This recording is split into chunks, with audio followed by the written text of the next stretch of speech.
Welcome everyone to the School of Engineering Family Weekend Dean's Hour. My name is Cynthia Pascal. I'd like to take this opportunity to welcome you and to introduce to you our Dean, Dean Philippe Fauché. Dean Fauché? Yes, thank you, Dean Pascal. I'd like to welcome all of you. I know we have quite a number of parents and also maybe some students. I would like to thank you for attending this meeting, but also mostly thank you for sending and entrusting your children to us. And for those of you who may be students, thank you very much for being here, most of you, and also to being responsible students.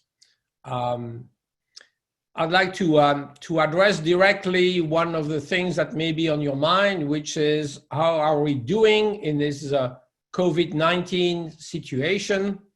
As you know, the majority of our undergraduate students are back on campus. Many of our courses are taught in person or in a hybrid mode with a few online only. And I can assure you that everything is going really well, or at least as well as it can, given the circumstances. I'm absolutely pleased that our students and faculty and staff and everybody on campus are respecting the social contract that we have, which is to say to wear a mask, physically distance by 6 feet, and also not congregate in any meeting that's more than 10 people outside classrooms. The result of this is that from the testing point of view, the positivity rate has been much less than 0.5% every week.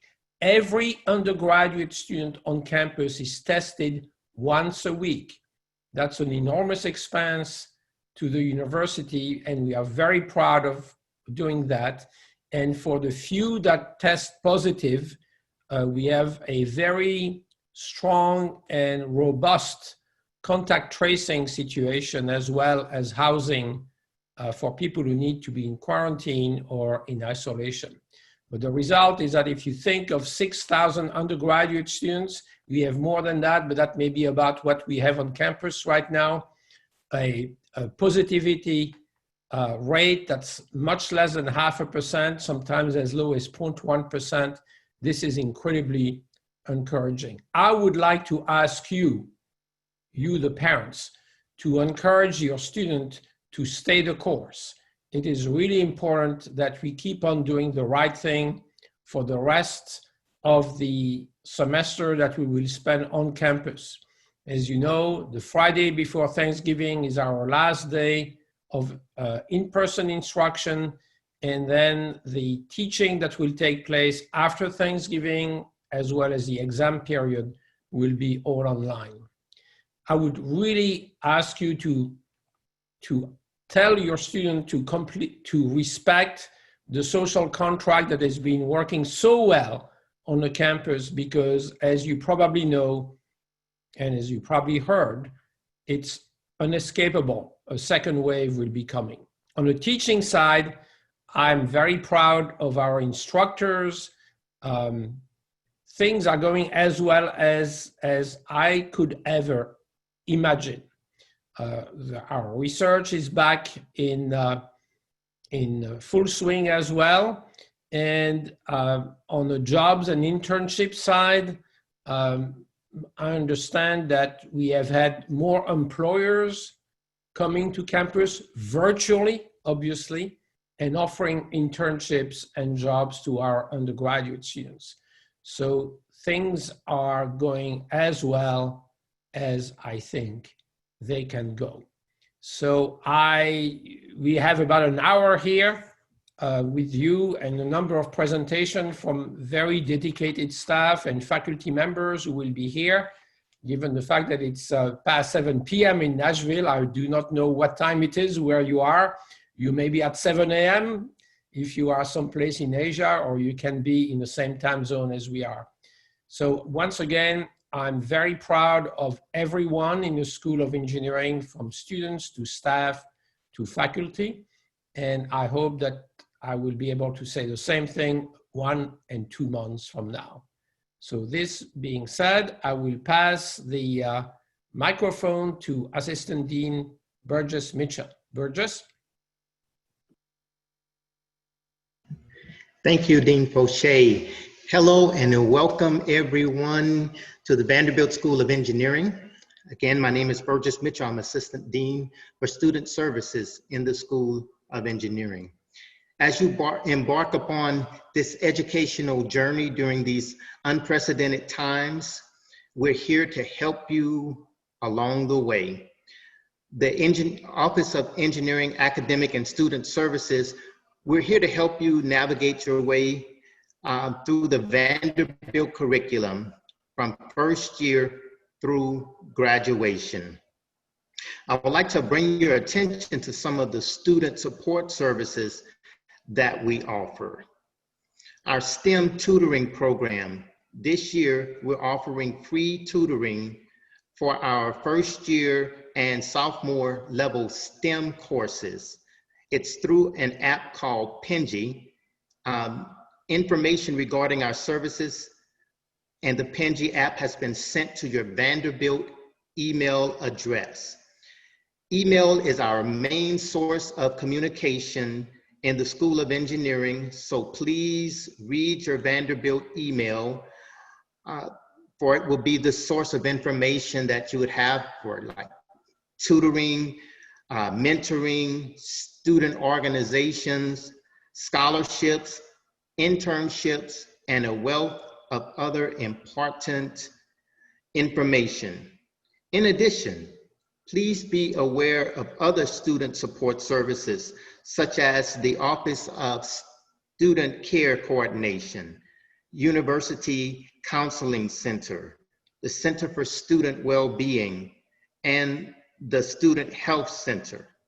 And I'm excited to share that the Student Care Network and the Dean of Students has partnered with a third party to offer additional supports to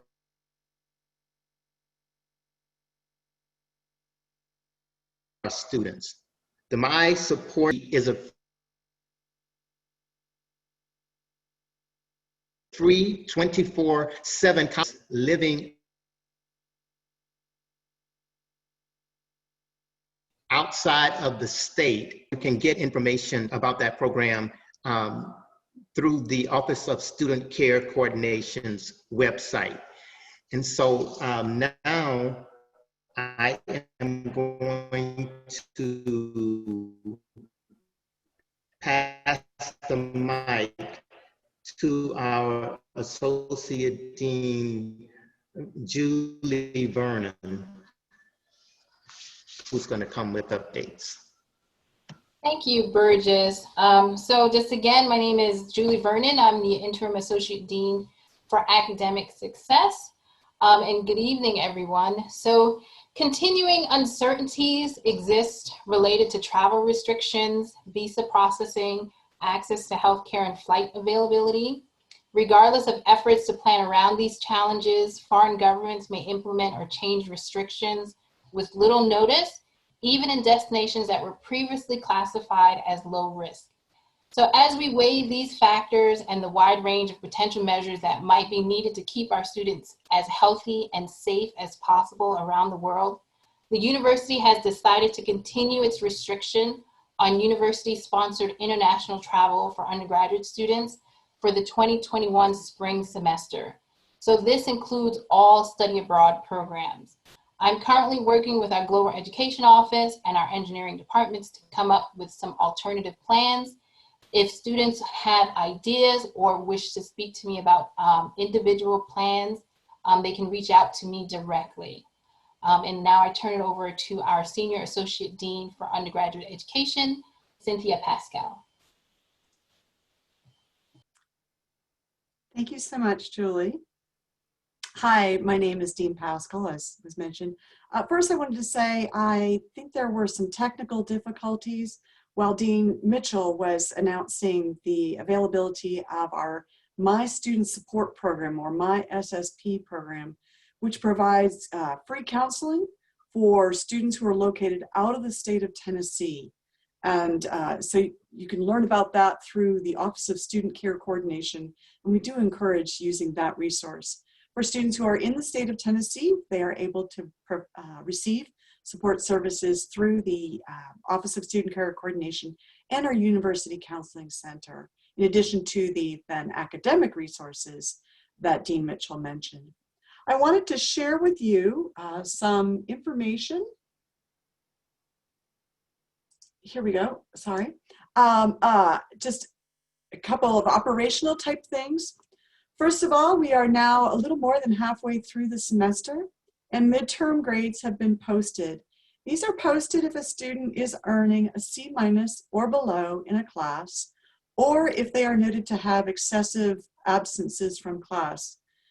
And so students can log into YES to see if they have midterm deficiencies posted.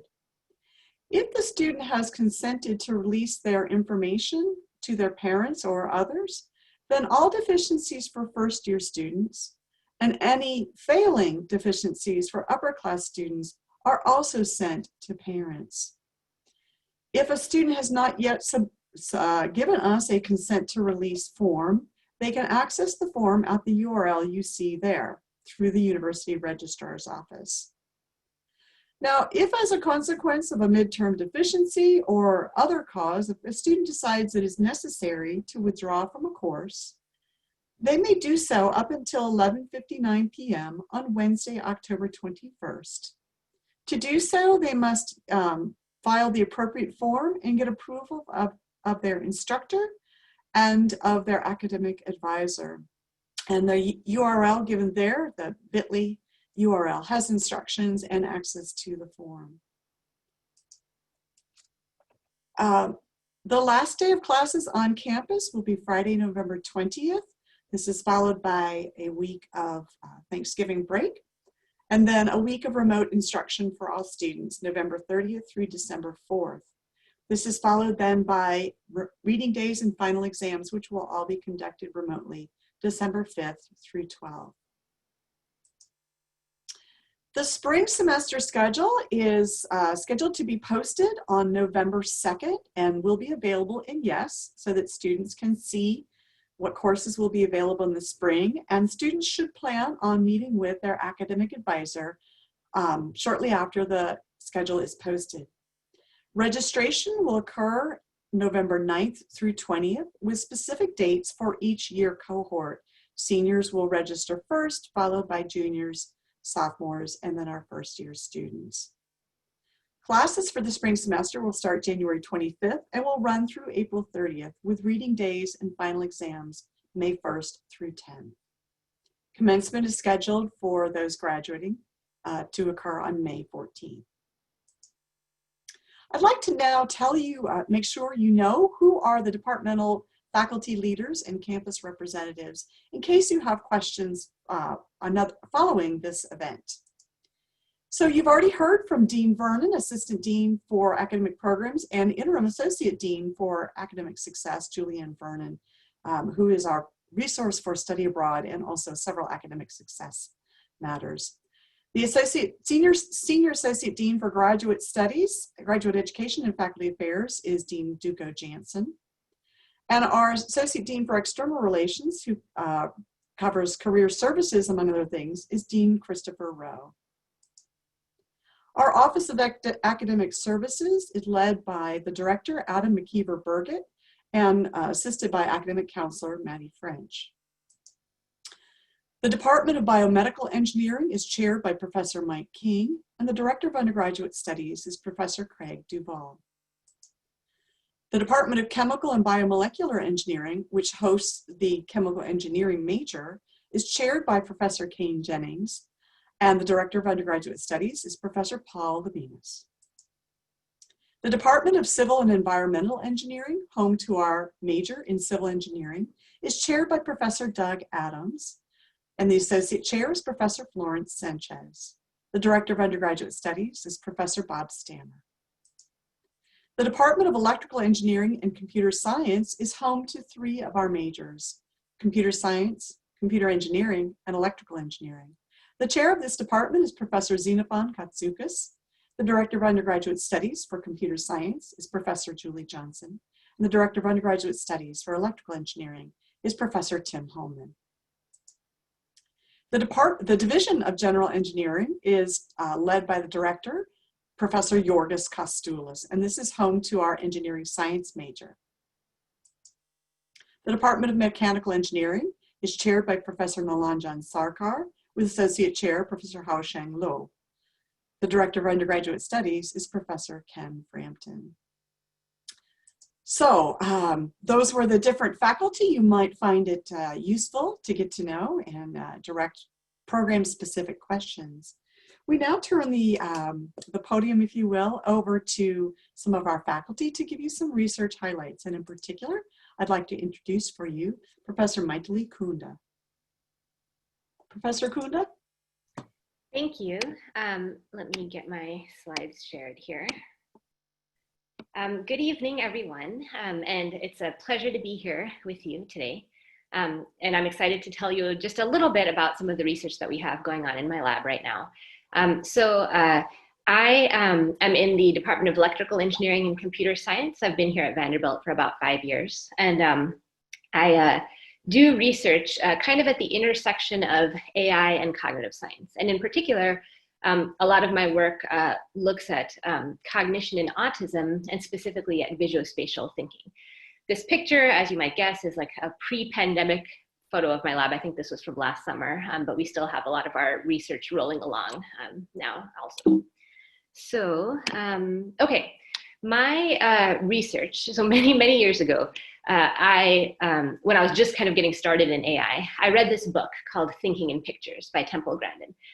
Temple Grandin is a professor of animal science at Colorado State, and she's on the autism spectrum. And she wrote this wonderful book that is kind of her autobiography. They made a really cool HBO movie too, with Claire Danes. It was really cool. So Dr. Grandin talks about how she's a very visual thinker.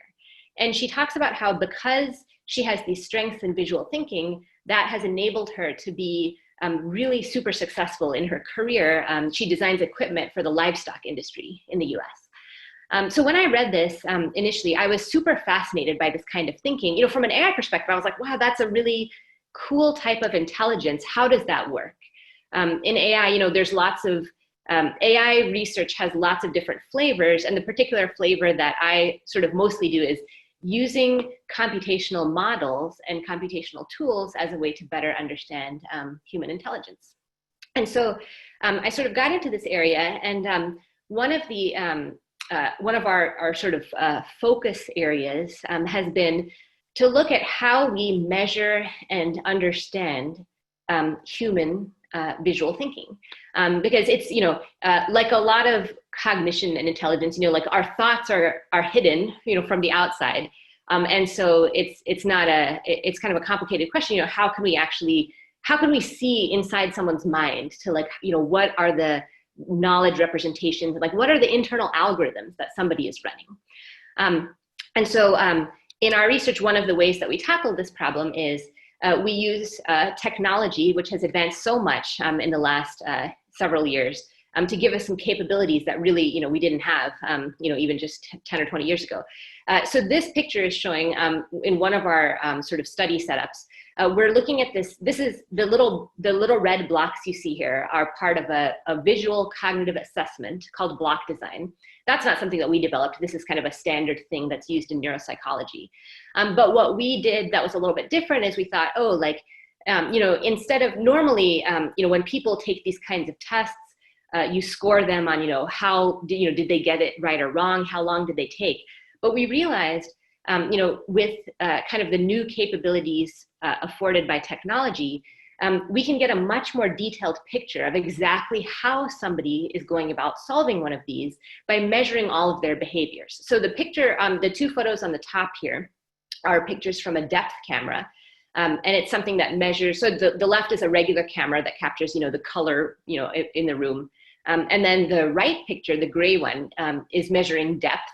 And then this bottom picture is from another really cool device that's called a wearable eye tracker. And it's like a pair of glasses that sits on your head, and it actually can track where your eyes are looking in the scene as you carry out a task. And it turns out that, where a person looks is a really strong clue as to what they are thinking about at the time. So that's here's a setup that we did of this, a kind of a prototype of the system that we put together. And so you can see there's an overhead depth camera, and you can't actually see the eye tracker here because it's kind of expensive, so it's in a box for safekeeping. And then we have, everything is kind of recorded to a control center. That's one of my PhD students sitting there. So a few months ago, we had the privilege of actually having a news crew come. So this was also pre-pandemic. It was actually in February, kind of right before things shut down. And they came and sort of like tried out our assessment setup here. And so this is Anderson Cooper, about to start our test. We also had a volunteer from Vanderbilt, Dan Berger, who's a research engineer here. And Dan is on the spectrum, and he volunteered to be kind of our participant on the spectrum, and Anderson was our neurotypical participant. Here's an example of a video. I'll skip to the middle somewhere. So this is an example view of what comes out of the wearable eye tracker, along with some of the data analytics that we did to sort of measure like what is actually happening in this video. And so this is Anderson Cooper, I think, on one of the harder puzzles. And so the yellow dot shows where he's looking. And so you can kind of see, he's like, kind of like thinking about, I guess, where, how to do. I think this is the one where, he gets stuck on for like a long time. Thinking about where it goes. So I have another view. I wish I could talk to you for hours about all of these results and the things that we found. Oops. But we don't have time, so I'll have to skip ahead. But there's this one cool thing I have to show you all. I think it takes like 30 seconds. So this is the top-down view of Anderson Cooper on top and Dan on the bottom, solving this one same block design puzzle. So I'll play it.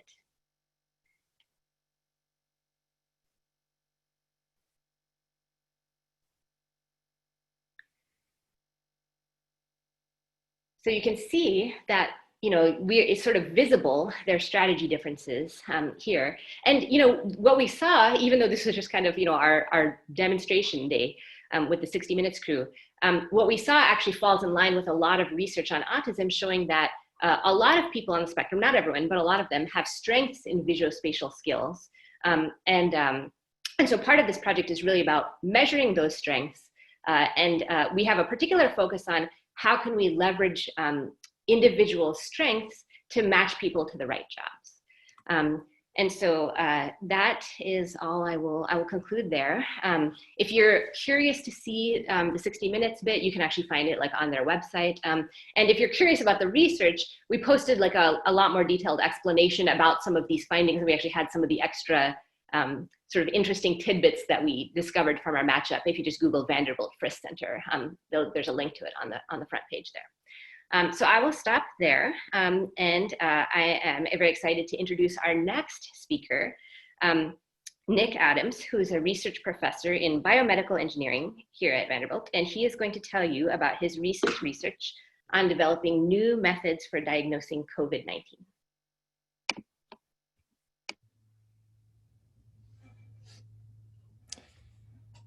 Hi there. I'm excited for this opportunity to talk about our current work in COVID-19. I'll give you some background about what got us into doing research on developing diagnostics for COVID-19.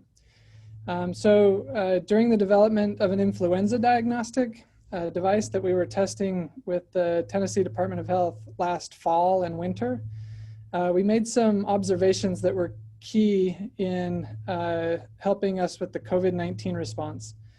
And that was that the RNA extraction step, which is known to be a critical step in the diagnostic process, was not necessary for accurate flu diagnostics. So this is important because RNA extraction is the bottleneck in the diagnostic process. of most all molecular testing, including COVID-19. So if you're not familiar with what molecular testing is, it's the most common method for testing and diagnosing many infectious diseases. And it works by identifying the presence of specific DNA sequences or RNA sequences in the case of many viruses from a patient sample. So the first step in doing this type of test after the sample's collected is that you want to purify the viral RNA from the sample to remove any potential contaminants, such as salts or cell debris or any of the snotty stuff that comes off in a nasal swab. So that the next step in the process, the step that detects the RNA, the genetic material, which is called polymerase chain reaction or PCR, so that it's not inhibited by these contaminants. And so I described this RNA extraction step as a bottleneck because it's very expensive and it's time consuming. It has to be done in a diagnostic laboratory. But during the COVID-19 pandemic, it's been very hard to get a hold of these kits to do this RNA extraction process. There's been a shortage of the kits, actually, and it's held up testing in labs all over the US and around the world. So this observation that we could get rid of the RNA extraction step was really important. And we were able to do this because our lab has put together a special cocktail of ingredients for doing PCR, this step that detects the RNA that is tolerant of the salts and nasal debris and other contaminants that are found in a raw patient sample. So one of the members of our group, in fact, I guess I'll highlight her. She's a senior in biomedical engineering, and her name's Cristia Victoriano. She's been key in developing these protocols that have helped us do this. And so we took this idea of testing a streamlined diagnostic process where this extraction, this RNA extraction step is omitted, which allows us to just spike the raw patient sample directly into the PCR test tube. And we took this idea to the director of the Vanderbilt Medical Center's diagnostic lab, which is another great resource we have as researchers here at Vanderbilt, is access to a medical center that's just a couple of minutes walk from our labs. And this diagnostic lab is where they do most of the testing in Middle Tennessee. And the director was thrilled at this idea of being able to get rid of this RNA extraction step because not only was he having a hard time getting a hold of the numbers of extraction kits that were necessary, but he felt like by omitting this step, it could increase the capacity of testing considerably in his lab. And so he was eager to set us up with the certifications that we needed to come test our method using leftover patient samples that he had in his lab. And so a colleague of mine, Mindy Lilawong, another research professor, and I, of course, with a team of students helping us, including Cristia, over the course of several weeks, we tested hundreds of coronavirus samples. And we found that this approach, where we remove this time-consuming and expensive RNA extraction step, actually worked really well for COVID-19. And we felt like this could have a major impact on helping keep up with the demand of testing in labs across the US and the rest of the world. So we wrote up a publication to report these results, and it was recently accepted. So now others can benefit from these results.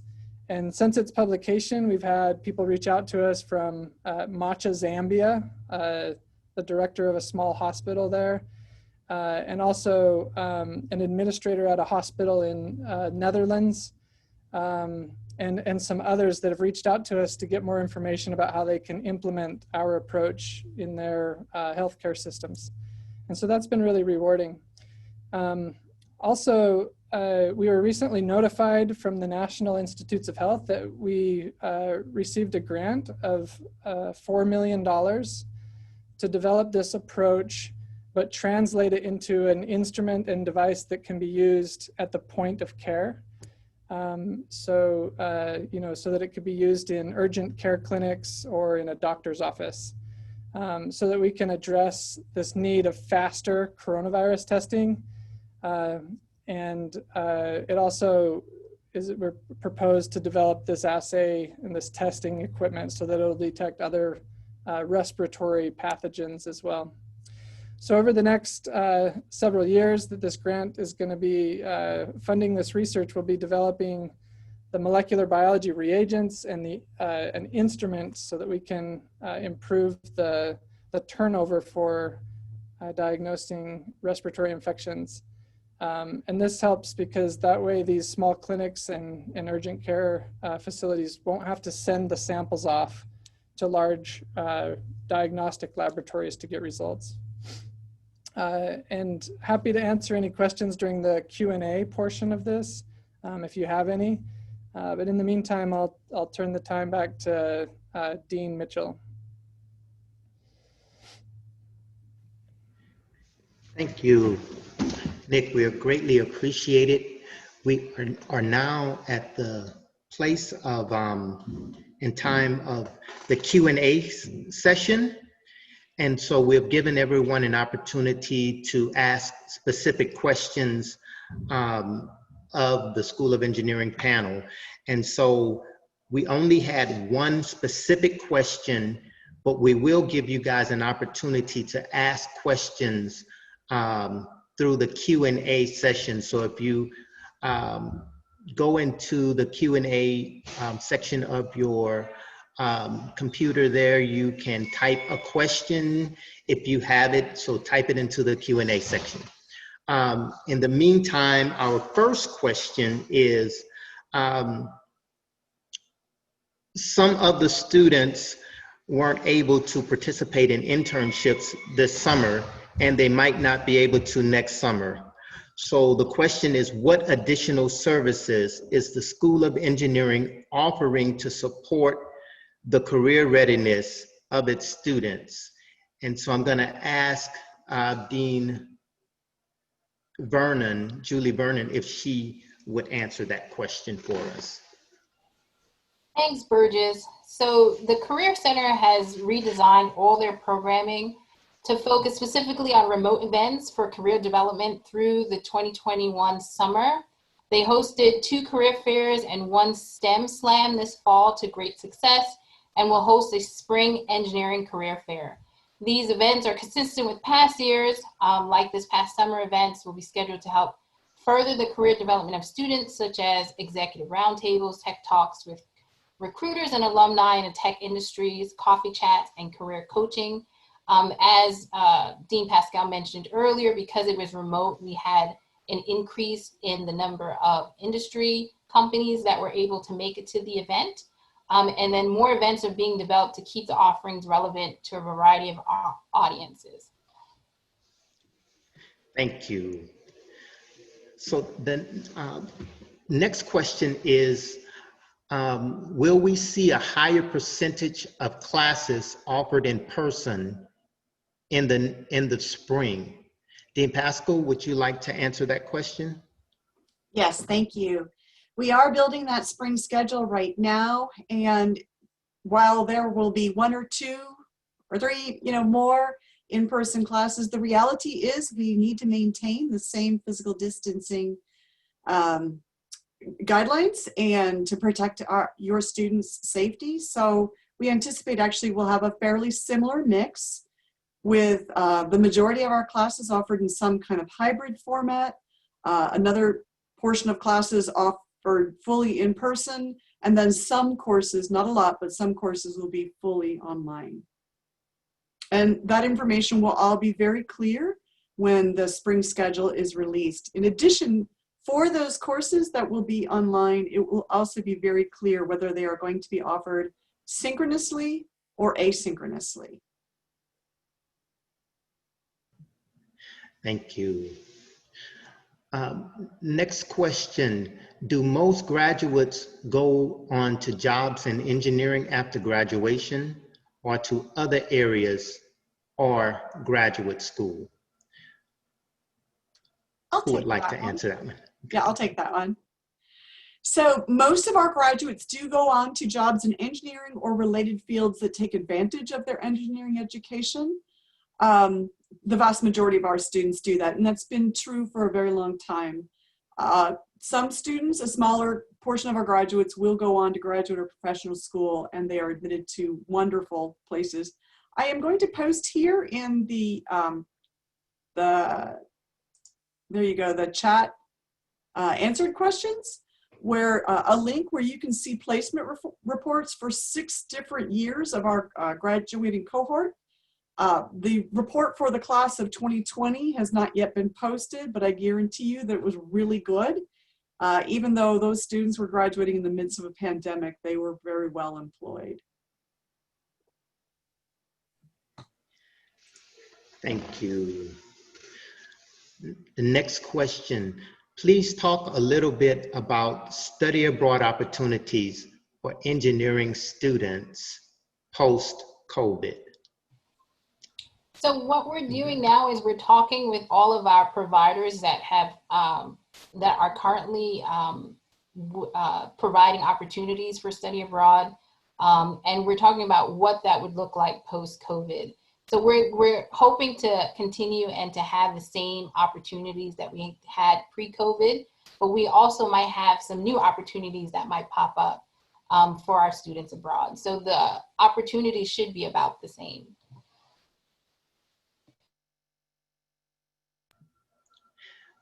Thank you.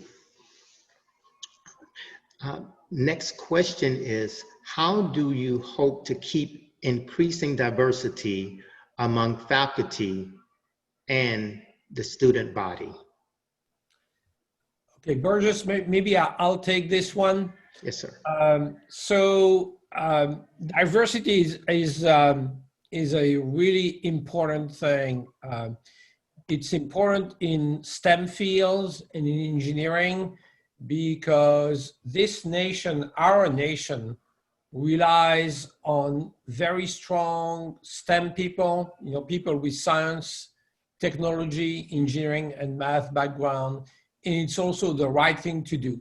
Studies have also shown that more diverse groups are more productive, more innovative, and do more. So the School of Engineering over the past couple of years has had between 22 and 25% of its first-year student class belonging to underrepresented groups and over 40% women. Now, that's compared to other engineering schools. These are great numbers. It's not quite yet exactly where we want to be. So we are taking measures not only to recruit, but also to retain. Retaining people is as important as recruiting people. And so there have been a number of initiatives from the School of Engineering to make sure that students from underrepresented group in engineering are taken care of and are led to success.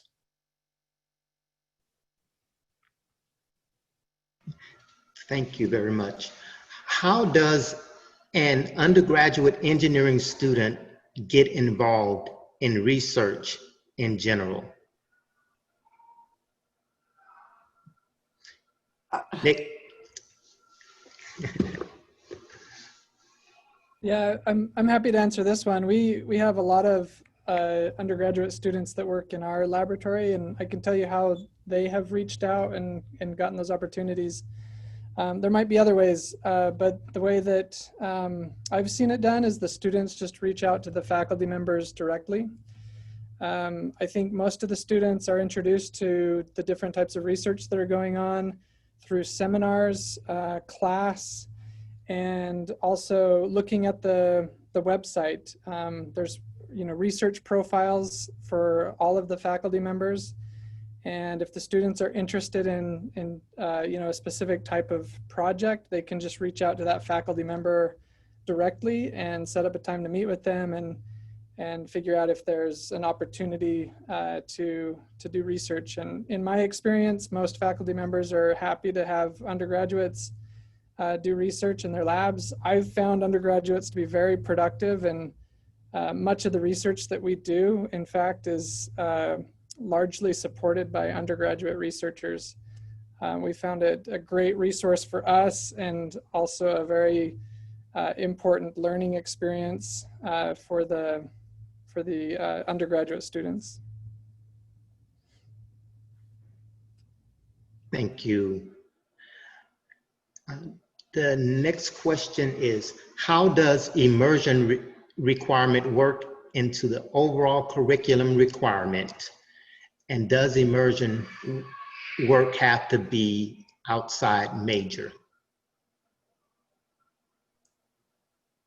I'm happy to answer that one. Okay. Yes. So the immersion requirement is really something that other schools were emulating the School of Engineering, because we've been immersing our students in education for a very long time.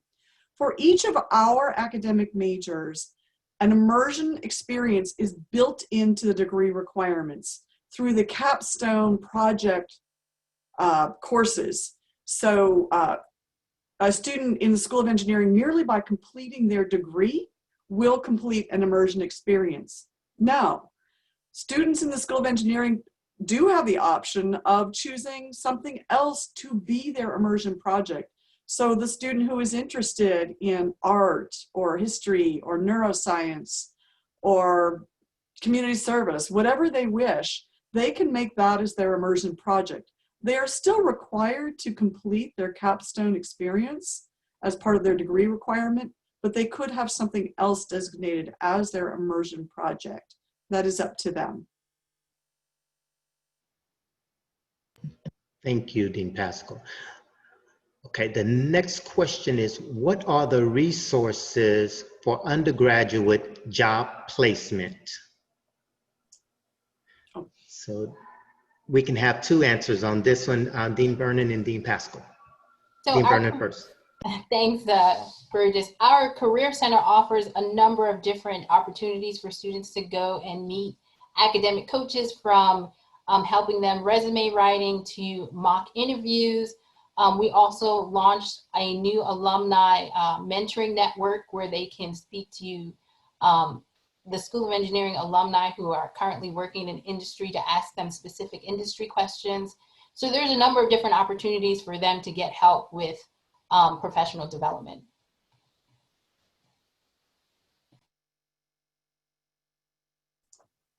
What she said. Thanks. Next question, are labs at Vanderbilt hiring students? Mike, Lee, Nick, you can go. I'll just comment on this, and then maybe Julie has additional insights. But generally, we'll have undergraduate students working with us over a summer. There's a lot of support for that from the School of Engineering and other programs around campus to help support students and pay them to work during a summer, for example. I know that this last summer it didn't pan out for many students because of the university was controlling the amount of people on campus. But generally that's the case. Now, with respect to hiring them post-graduation, I think generally that's considered, like an opportunity to gain additional skills and experience before going on and doing something else, but generally not a career, opportunity after an undergraduate degree. Of course, students that get PhDs often will, work in a research laboratory long-term. So I'm just going to add one point in that in the COVID world that we live in, different labs may have different opportunities based on the social distancing capacity they have in their lab. So even though some faculty members may be wanting to add undergrads to the lab, currently right now, due to the capacity or the size of their lab, they may not be able to. And I'd like to add something related to that question is that our engineering students all have to do a capstone senior design project, but there are plenty of research opportunities, either during the academic year, but also during the summer. And as Nick mentioned, we have a very robust summer research program, and so does the university. But then also employers really like to hire our undergraduate students to do summer internship. And of course, last summer was a little bit of a difficult summer for everybody because it was a transition time. Nobody knew exactly what was going on. Employers didn't know exactly, universities didn't know, students didn't know what they want to do. But I think we are in a different situation now, and things seem to have stabilized and actually gone pretty well. Thank you all very much. The next question is, what's the best thing that happened to the engineering school during the pandemic? One, and then next, and then Pascal, you can answer this one, a change you are most proud of or challenge the faculty and our children or the students have overcome. Dean Pascal. Thank you so much. It's been really exciting to see how creative and innovative everyone, faculty, staff, and students has been. It's just really impressive. Even for us to be able to do this kind of webinar, for you to be able to visit with us in just an hour's time rather than having to travel all the way to Nashville.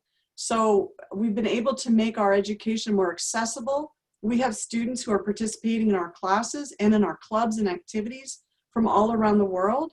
So that's been really exciting. It's been helpful professionally in the development of our students because much of their future careers will be conducted remotely. And so we've been able to model that for them. We've been able to have some really exciting professionals come and come virtually. So we had a recent Nobel Prize winner give one of our lectures that was wonderfully received and attended by a huge number of people, far more than we could fit in any of our facilities on campus. So there've been some really neat and exciting things. It's also been really wonderful to see how students have been supporting each other and how they've been creative and being safely social. So there've been some really good things amongst all the differences. I won't lie though, it's also been really hard in many ways. And we know that your children, your young adult children, are missing your hugs a lot. And so I know when they come home for the Thanksgiving holidays, they are really looking forward to seeing you. And I'm sure some of my colleagues have some other things to say about sort of neat surprises that we've found. Well, I think one of the big surprises was how quickly people adapted under different and difficult circumstances. You know, when we transition in the spring semester, if you had a student who was already here last spring, it was a very, very difficult transition. But this fall semester has been overall, I would say, quite successful given the circumstances. People have been understanding, people have been, I want to say, flexible or willing to adjust. And I think that's an important quality that young adults need to learn, is that, you know, they may come with a mindset, but you have to be able to adapt, and you have to be able to change, and you have to take advantage of the new circumstance. As Dean Pascal mentioned, I think we have discovered that there are many more ways of sharing knowledge than what we thought 1 or 2 years ago. And I think that's going to change the way academia is and the way we deliver higher education. That doesn't mean that Vanderbilt will go online. No, we are not an online education institution. We are an institution where we want the vast majority, if not all our students on campus interacting with faculty. That doesn't mean that material cannot be supplemented by other means. And that is, I think, has been an eye-opener. And in fact, for many of you in industry, and I know that because I talk to many industry colleagues, it has been the same thing. You know, business as usual doesn't need to be business in the future. It's different. Thank you.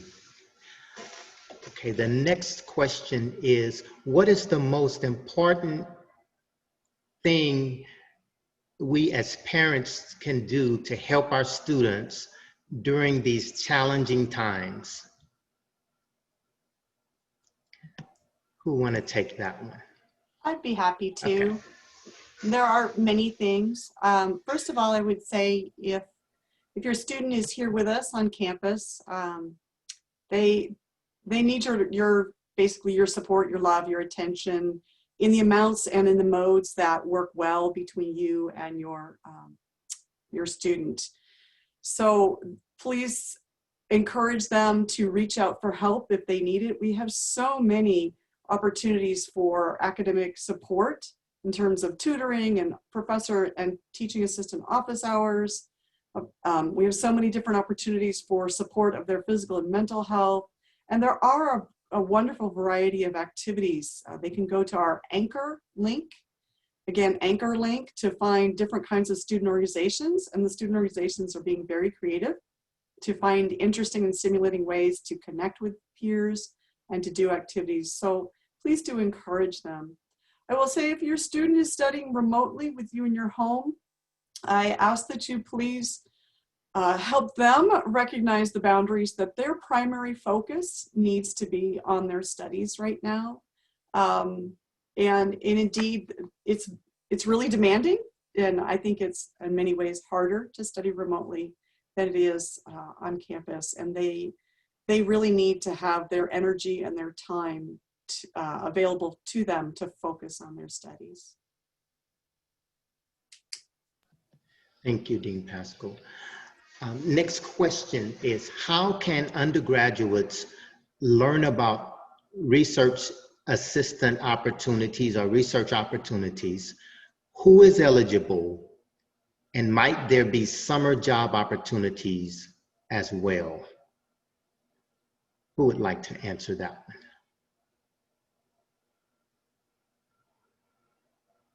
Okay, Dean Vernon. I'll go ahead and answer that. Thank you. So a lot of times, like Professor Adams here mentioned, is that you reach out to the faculty who you're interested in doing the research. There are a number of different programs that students can apply for fellowships for the summer. We have one within the School of Engineering. There's also a Vanderbilt one to receive funding to do research for the summer, but that also means that you need to have a faculty mentor that you wish to do research. And there's really no real eligibility. It's really that discussion that you have between the student and that faculty member and what available projects that faculty member has and the time and the other more senior students have to train you to get you on board. If I can follow on what Dean Vernon said, I think the one thing I've seen over my many years of teaching in college and also with my own children, who many of whom have graduated from college, is that college students think that they cannot approach their faculty. They cannot approach their instructors. They are remote. And in fact, it's not true. Those of us who are in academia, those of us who teach your children, those of us who are at Vanderbilt, we are here in large part because we like to interact with students. We love that interaction. We welcome it. So please, if you can, encourage your student, your child, to not be shy and come talk to us. We like that. It's not like we are in that remote space and you cannot discuss things with us. No, we are there to talk about research, to talk also about career path, to talk about life and life issues. Every student as an academic advisor, I think that name should be changed to an advisor. It's not just academic, it's also here to help your student be successful, not just at Vanderbilt, but in life. Can I add a little bit onto that? Dean Fauché, I'm so glad that you said that because it's so true. And, as a professor in computer science, like all day long, I'm dealing with all kinds of, grant proposal deadlines and paper reviews and just things that are, I mean, they're kind of fun, but they're not as much fun as like talking to our students. Dean Fauché is absolutely right. I mean, that's why I'm in this job.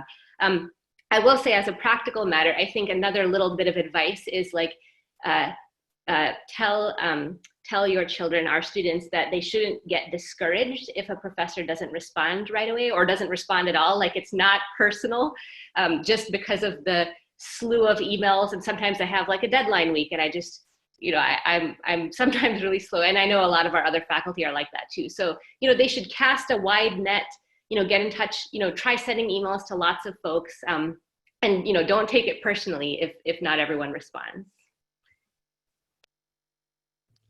And I'll just add, because I think this, just to be clear, we've had students as early as in their first year reach out to us.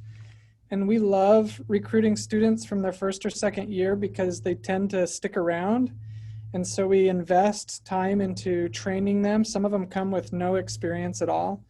And then they stick around and end up doing research with us for multiple years. And by the time they're a junior and senior, they become very valuable and productive members of our group. Thank you all. On this same line, there's a question that says, are internships available for undergraduates, mainly incoming first year and sophomore students? Who would like to take that? So again, any student who's interested in an internship should make sure they're making full use of all the resources of our Career Center.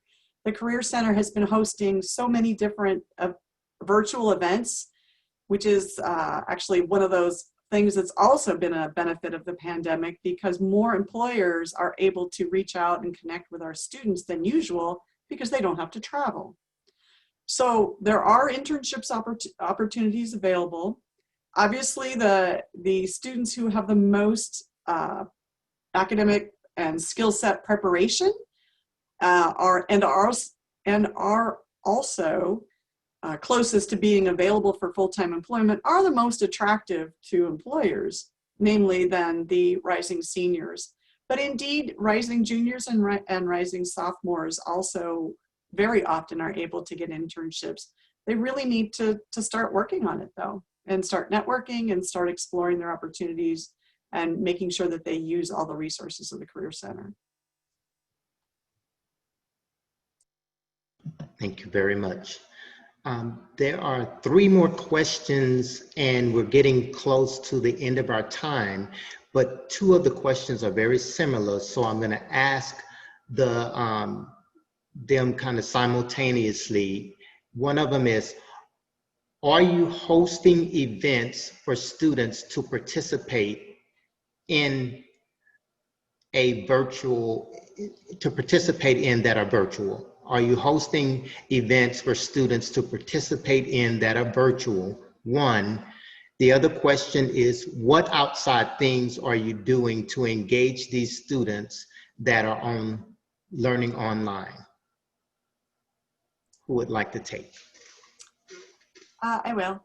Okay. So again, students really, it's best if they connect with the different types of student organizations. Again, look through Anchor link to find organizations. Your student can find different groups that do things of interest to them. And these groups are, again, very creative in figuring out things to do. So in fact, I was just talking today with some students in one group, and they are working together on a design related to solving a healthcare problem. And this one is just for fun for their student organization. It's not part of a class, and it's giving them great opportunities to work together. So I do encourage students to look through AnchorLink for student organizations. The university itself, of course, is hosting all kinds of different really interesting lectures. And then there are a variety of other activities through the Dean of Students office. So I would like to. Go ahead. So I would like to also add is that there's also an e-council newsletter that's sent out every week that gives you a list of activities that certain clubs or workshops or seminars that are offered virtually to students. Thank you. Last question is, what sort of classes or activities take place at the Wondery we always hear about? Who would like to take?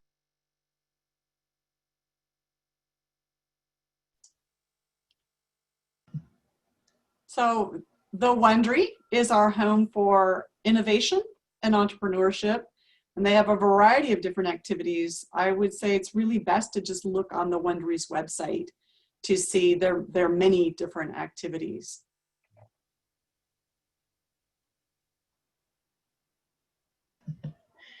Thank you. And this ends our program for tonight. Thank you all for entrusting your student in our care. And we greatly appreciate the time that you've spent with us tonight. And we will end the program here. Dean Fauché, would you like to have any parting words? Yes, thank you, Dean Mitchell. I'd like to once again thank all the parents who were on this call. If there were students, I would like to thank them too. I'd like to thank all the faculty members and the administrators who were on this call, as well as those who are not. We are all together in the same boat. Our success depends on us, all of us, doing the right thing, both in terms of behavior, in terms of research and learning. And I'm very confident we are doing that. And I want us to do that and finish the semester as a winning team and then be ready for the spring semester. And thank you all for attending this meeting. And I hope to hear from you in the near future. Thank you. Thank you.